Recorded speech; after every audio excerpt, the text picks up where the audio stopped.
Dans la dernière vidéo, on avait fait le réglage du jeu de soupape de ce moteur. Malheureusement, on n'avait pas pu aller au bout des vérifications puisque à l'époque, il ne démarrait pas. Et que une fois qu'on a fait le réglage de toutes les soupapes, il faut normalement faire chauffer le moteur pour revérifier les réglages. Et dans ce cas-là, on n'avait pas pu le faire puisque ça ne démarrait pas. Je pensais que c'était lié à un problème de batterie. Mais à l'époque j'avais déjà branché mon daily dessus, sur la voiture, pour essayer de faire tourner le moteur et ça n'avait pas marché. Donc j'ai vite compris que ça venait d'un autre endroit. Et après avoir cherché pendant des jours et des jours et des heures, j'ai trouvé d'où ça venait. Je sais pas si tu t'en souviens, mais au tout début de la vidéo sur le réglage du jeu de soupape, on entendait un gros claquement quand j'essayais de démarrer.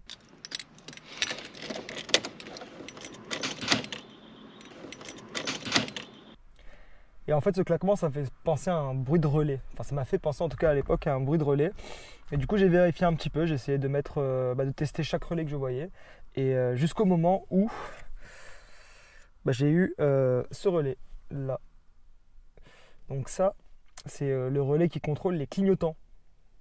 Donc j'ai vu qu'il merdait un petit peu, qu'il faisait du bruit en plus. C'était lui qui claquait en fait. Et je me suis dit, c'est bizarre quand même qu'un relais de clignotant fasse bugger toute la voiture, quoi. Qu'à cause de ce relais là, ça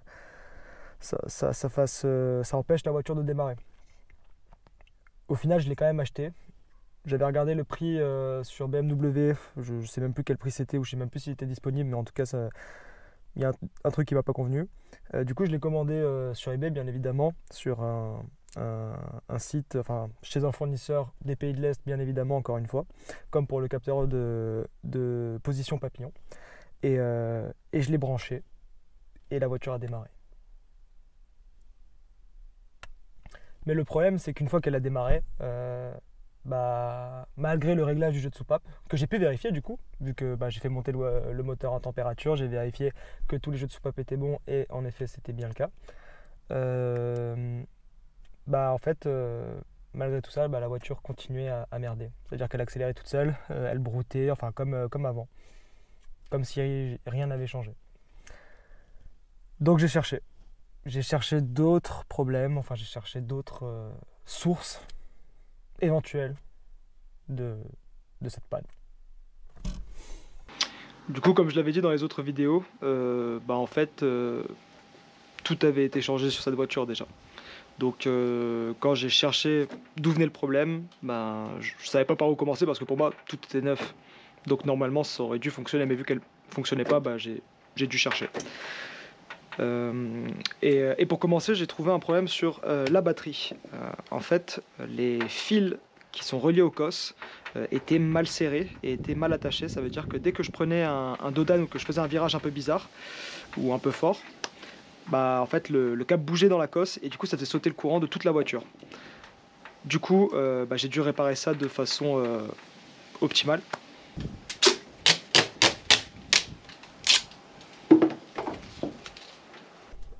Donc j'avais réglé un problème électrique qui parfois me dérangeait un petit peu, mais c'était pas le gros du souci puisque en fait la voiture continuait à merder, quoi. Elle continuait à avoir un ralenti instable, à accélérer toute seule à des moments et j'arrivais pas à trouver. Donc en fait je me suis dit que dans tous les cas le problème devait venir d'une pièce que j'ai changée puisque en fait tout était neuf normalement, les capteurs, tous les injecteurs, tout avait été changé, donc j'ai dû vérifier les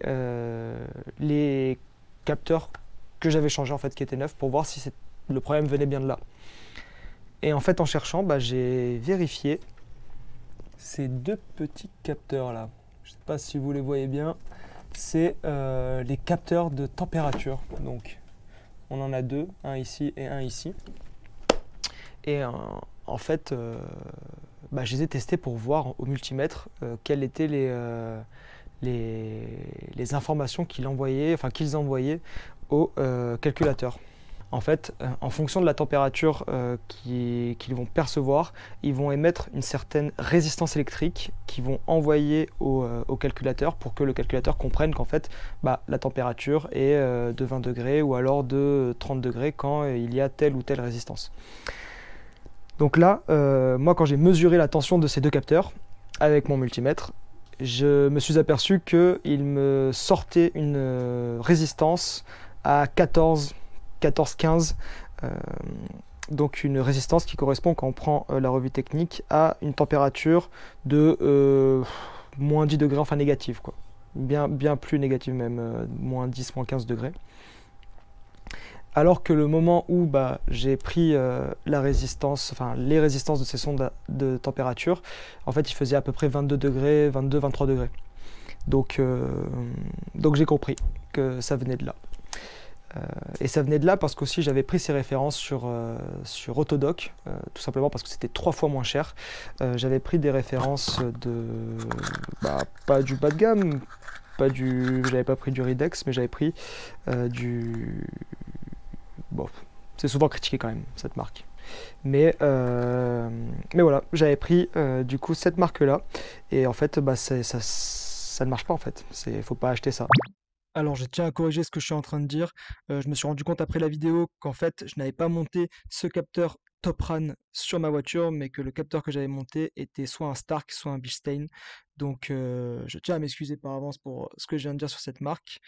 Et par contre, la conclusion que je tire de cette expérience est toujours la même. Pour les capteurs, je me suis rendu compte du coup qu'il fallait aller chez BMW malheureusement. Donc, j'ai payé 70 € en plus pour des capteurs que j'avais déjà achetés. Donc autant aller directement chez BMW. Et donc j'ai changé les 2 capteurs et j'ai commencé à rouler et ça continue à merder. Je me suis dit bon, c'est pas encore ça. Et en fait, au bout de 10 minutes à rouler, le miracle est arrivé.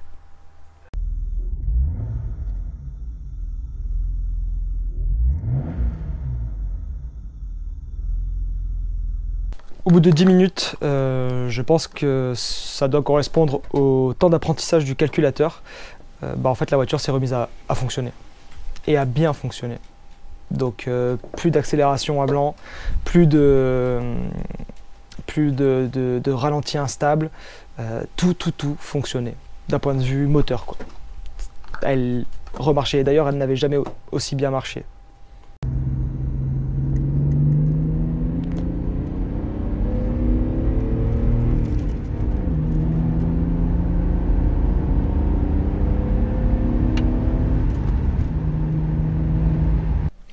Du coup, après, forcément, j'en ai beaucoup profité. Ça faisait un très long moment qu'elle n'avait pas marché comme ça, et même je pense qu'elle n'avait jamais marché comme elle marche actuellement. Et donc, je suis allé balader à droite à gauche. Hier, je suis allé sur la côte, j'ai fait 160 km dans la journée, et aucun problème. Enfin, aucun problème.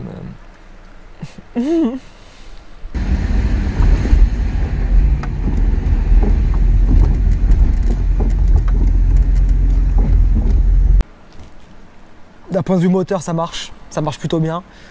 Globalement, beaucoup de choses marchent, mais dans la direction et à l'avant, dans le train avant, il y a un truc qui claque, qui s'est mis à claquer très fort, très fort, très fort. Sur l'autoroute aussi, j'ai un problème, c'est que, en fait, sur ce moteur, enfin sur ce modèle-là, il y avait 2 types de suspension, parce qu'il y avait 2 moteurs différents. Donc il y avait les suspensions pour le M50 qui fait 200 chevaux et les suspensions pour le M20 qui lui fait 170 chevaux. Bien évidemment, moi j'ai pas fait attention à ça, donc j'ai commandé des ressorts qui devaient correspondre à mon modèle. Malheureusement, ce n'était pas le cas, donc j'ai reçu des ressorts de M50, donc des ressorts qui sont un peu plus gros ou un peu plus durs.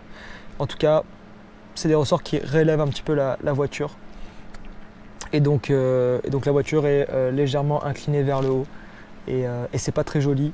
Et quand tu es à 130 sur l'autoroute, la voiture a tendance à un peu lever, donc la direction flotte et ça fait très très peur. Aussi, je ne sais pas pourquoi, mais sur l'autoroute, il y a une odeur d'échappement qui rentre dans l'habitacle.